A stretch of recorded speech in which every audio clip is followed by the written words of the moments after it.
This is a quick orientation to the Indivisible guide. I'll walk you through the highlights, but I also recommend that you read it for yourself.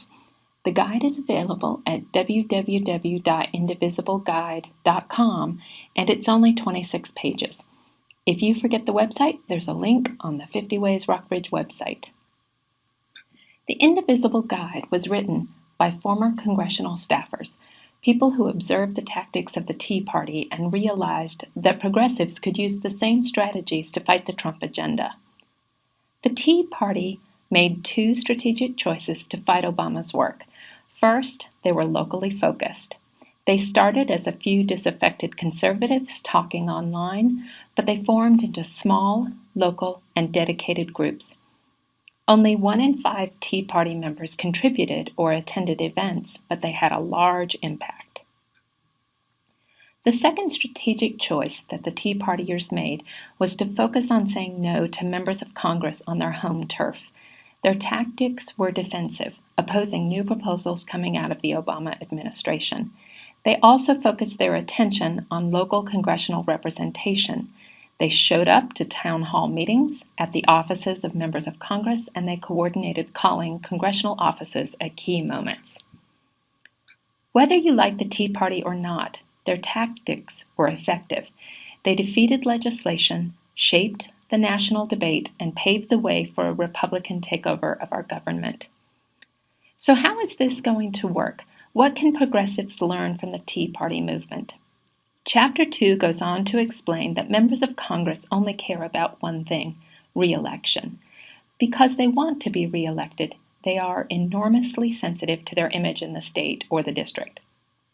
Even if the member of Congress is in a safe district, no representative likes to see organized opposition because it creates the impression that she or he is not connected to the district and not listening to constituents. So how can we leverage this understanding of Tea Party tactics and our representatives' desire to be re-elected? First, you're going to start contacting your member of Congress. After you've done it once or twice, it gets easy. You need to verify that you're from the district or state, ask for something concrete, and limit yourself to only asking for one thing at a time. When you're contacting your representative, effort counts. Phone calls, personal emails, letters, and postcards, the more effort that you make, the more weight they attach to your concern. You also don't need to limit yourself to just one type of contact. If you feel strongly about an issue, call, email, send a postcard, or a letter. Another important strategy is participating in town hall meetings. Show up, ask good questions, let representatives know if you're not satisfied with an answer, clap when others ask good questions to show that you agree, and record everything. After the town hall, make sure that you share what happened on social media. Visiting the district offices of members of Congress is another strategy. Prepare your questions. Ask to speak to the member of Congress, but don't be surprised if you end up speaking with a staffer. You can still ask your questions, share your personal story, and ask for a follow-up.